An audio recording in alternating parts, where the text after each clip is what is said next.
How's it going? I'm doing really well, Jen. How are you? I'm good. I'm good. It's interesting what's been coming up this week is heartfelt desire. And, it's one really integral part of our Sankalpa in our studies of irest. And it seems like it might be coming up for you as well. Is that right?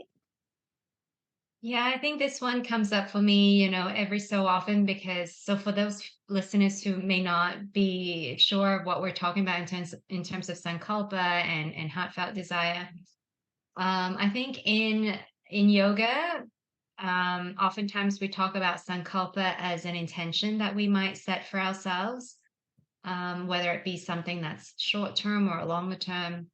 What I love about the IRS practice is that the Sankalpa is not just an intention. Um, it's split up into three parts, right? We have the inner resource, which is a place that we feel safe within ourselves. We have something called a heartfelt desire, and we have intentions. And so I think that it's really important for us to understand what our heartfelt desire is because it really drives how we experience the world. And without going into too much detail, the other two steps, but maybe just a very quick overview is that sometimes we think we know what we want in life, but if we're coming from a place of fear and insecurity, what's really driving our actions in life is from that fear and insecurity, right? So I think that the inner resource really helps us to get grounded within ourselves so that we're coming from a place where we feel safe and not threatened, and not coming from the place of the ego as we contemplate what our heartfelt desire is. And the heartfelt desire, I think that I sometimes think of it as our life mission or a life purpose. What am I here to do in this world or in this lifetime? And so that's the heartfelt desire. And then once we are in touch with that, then we might be able to set intentions that are in alignment to our heartfelt desire, and then move forward in the world in a way that's going to help us achieve what we want to achieve. And so I think all of those steps are beautiful in the way that Dr. Richard Miller laid out in IRES, the three steps. But yeah, heartfelt desire is definitely something that I come back to again and again because we go through different phases of life. We evolve, we grow, and what we think or what we thought that we wanted in life may seem to change and shift as we learn more about ourselves. And so I think it's a really interesting topic to think about, well, what is heartfelt desire? Is this something that changes over time? Is this something that you have control over, that you decide for yourself what it is that you want in this lifetime? Or is it something that's outside of your control? And as you evolve, if the heartfelt desire is always changing, is that really your heartfelt desire? So I'd love to hear what you think about this, Jen. Well, it's such an interesting thing because, as an educator, I might bring it up, and as an auntie, I bring it up with my nieces and nephew. And although for sure, I feel like the heartfelt desire and the way that, it feels in my life is that why in the world, for this lifetime, right? And looking at the intention as the why for that moment, supporting that heartfelt desire. So initially with students, I mean, it feels so broad for them when they're like, what's your why in the world? Like, what are you even talking about? Right. So I might even just started like figuring out what their job might be or their career. So that often is sort of a beginning pathway, as they start to understand, oh yeah, well, I like, I want to be a doctor, or I want to work with animals, or, I want to be a mom, like whatever it is for them. And then from that going in, okay, so maybe it's something to do with service. If maybe you enjoy serving animals or serving other people, serving loved ones, maybe it's something to do with service. Like, what's the overarching sort of theme in this lifetime for you? um, and then once they figure that out, like, oh yeah, I love being artistic and I feel everybody compliments me on my drawings, you know okay, well, maybe that's your sort of why in the world, and all the little bits and pieces, that job that maybe you're going to become an artist or a teacher, or something else, create designs. So once they figure out maybe a little bit more backwards, starting off with the little bits and pieces, coming into this overarching theme in their life. I feel like it's more doable and more understandable. Yeah, how have you found that when you've explained it to either students or your own kids? Yeah, I mean, like, it's really interesting because I think that for most of us, because we're so conditioned to do in the world and we're so identified with what we do in the world that we sometimes mistaken or we forget that we're actually not that. We're not our jobs. And our purpose in the world is not another job. And so oftentimes when we talk to people and it's even like when you introduce someone, right? Or you're introduced to someone new, oftentimes it's like, what do you do? It's like the first thing that we ask, right? And so the way that I like to talk about heartfelt desire is, can we maybe break the pattern a little bit? Instead of focusing our attention on what it is that you do, what if the heartfelt desire is something that is already there? So it's not like I need to find a purpose in life for me to feel like I'm in flow with life or that I am living life in the most meaningful way. What if it's not even your choice?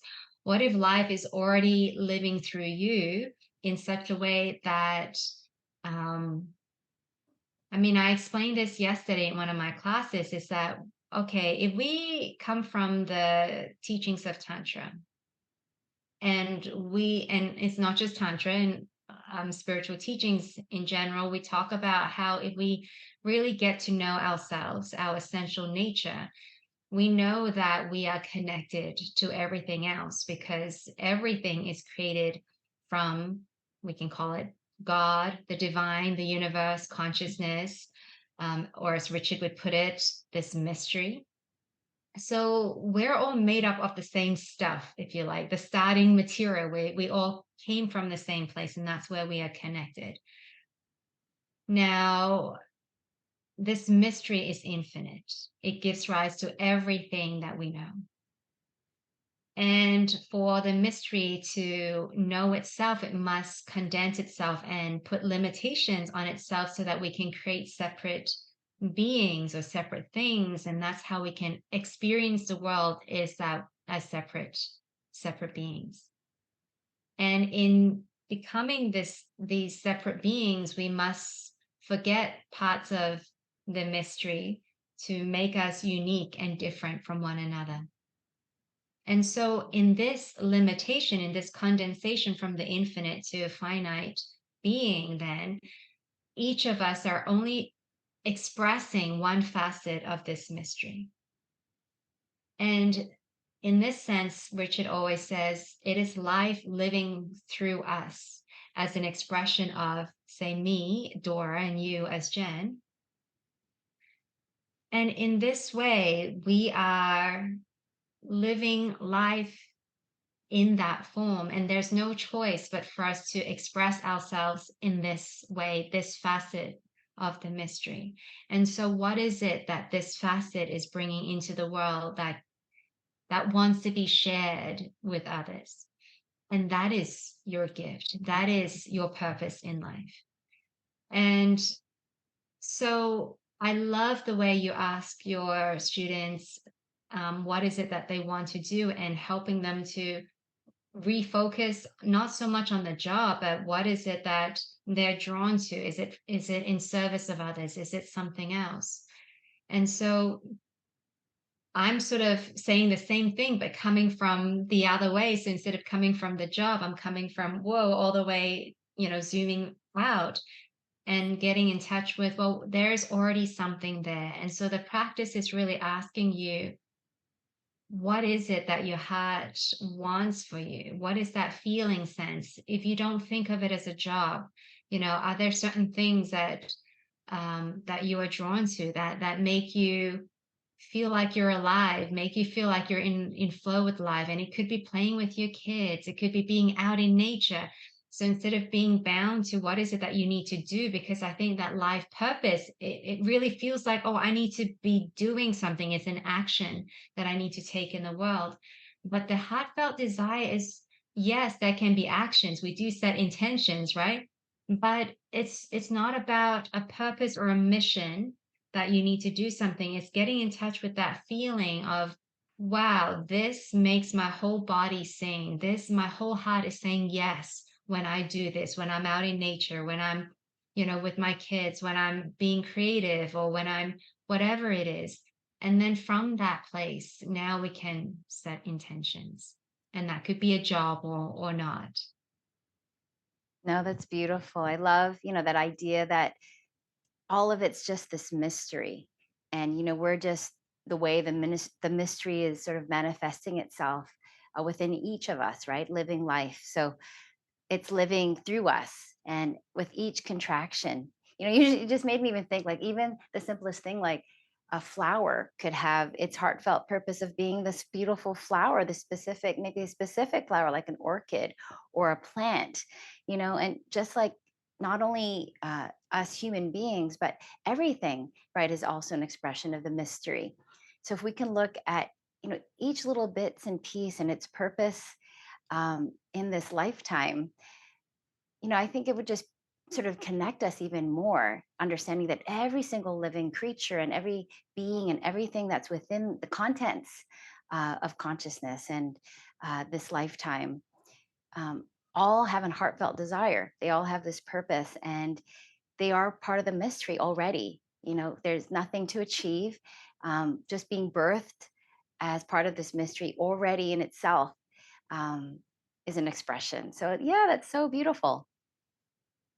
And I think that it is wonderful when we start to uncover or rediscover what our heartfelt desires are, because suffering arises when we go against our heartfelt desires. So this is one of the reasons why, we talk about this in irest, and it's one of the foundations of irest, because if we don't know what it is that, or we don't know what our heartfelt desire is, we can go on and live in such a way where we're just running old programming. So we can really live in the mind. We can let the ego take over. We can let the fears and insecurities take over, and we think that we're doing right. We're doing our heartfelt desire, or that we're living our life purpose when we may not be. Maybe we're living out expectations of what society or family or even your own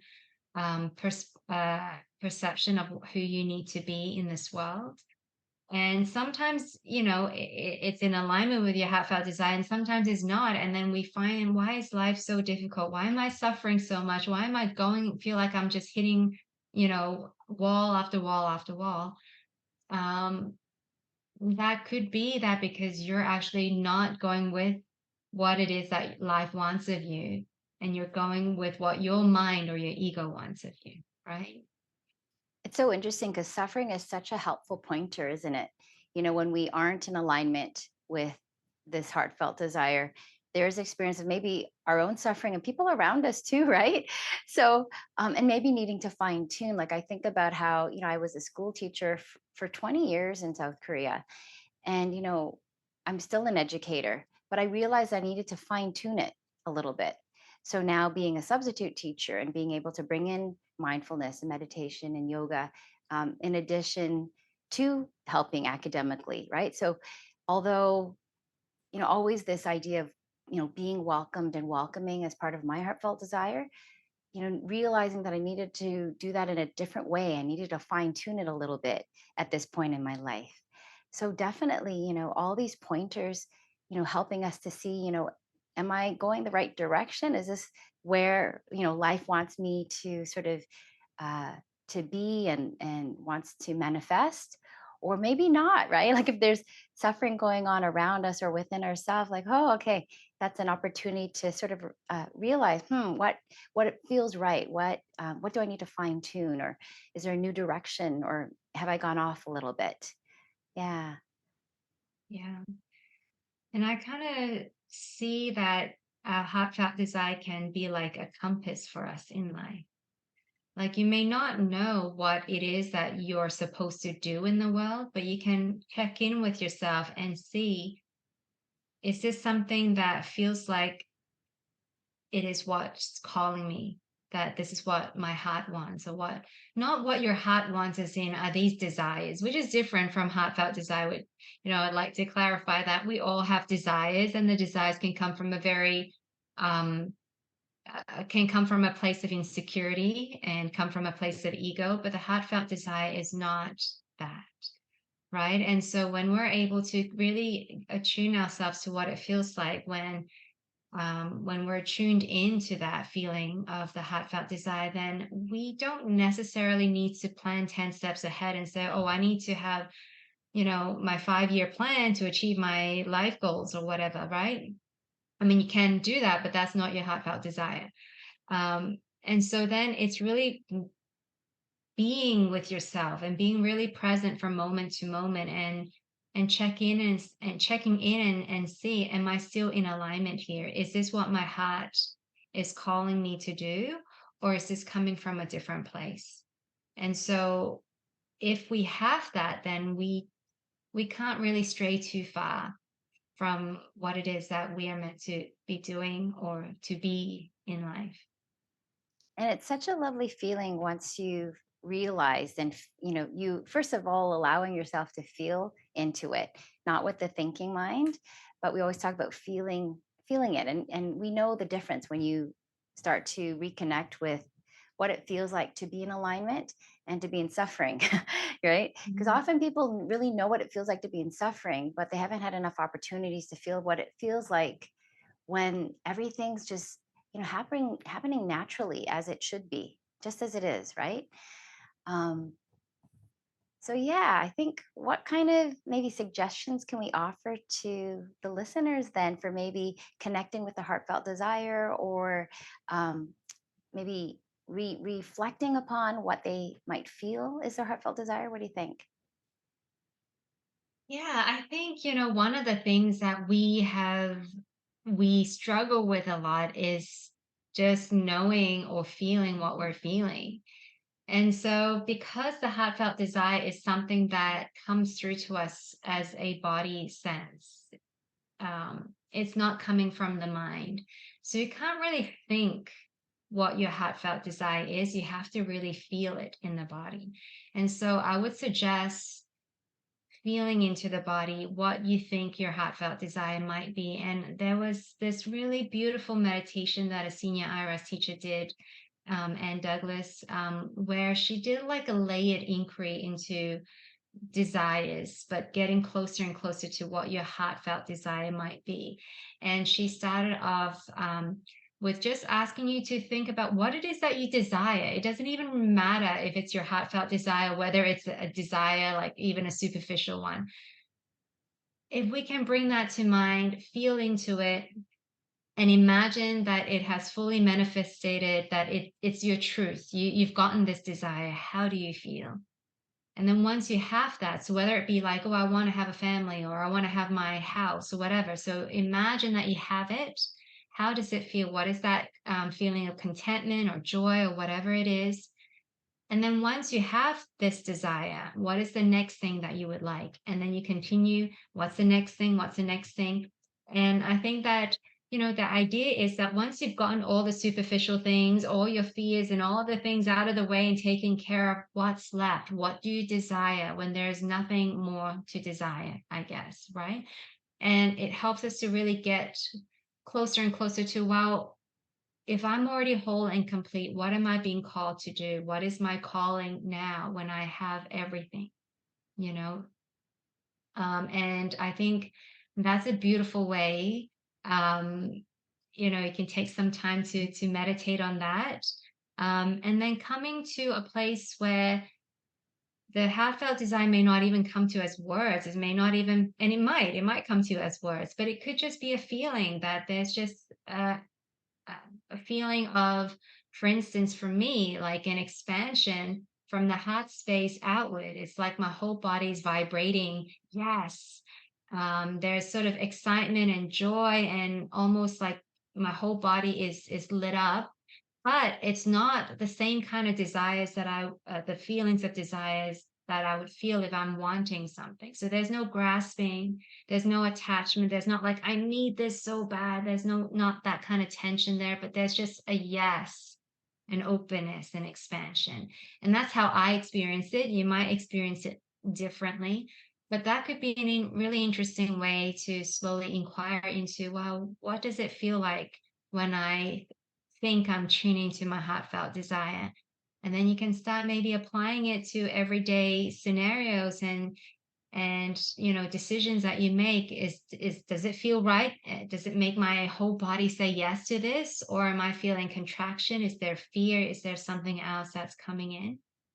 So yeah, I would say maybe inquire about that. What do you think, Jen? It was interesting because, like, when you mentioned Anne Douglas, she was the first person that came to mind as well when I think of heartfelt desire. And maybe as a second step. So beautiful, like feeling in what does it feel like when it's a yes? Like you said, maybe it's expansion, maybe it's something else. What does it feel like when it's a no? Maybe contraction or something else. And then maybe as another layer, like you said, after going through maybe things that pop up and figuring out, how is there a yes or a no behind that, and then going deeper and deeper.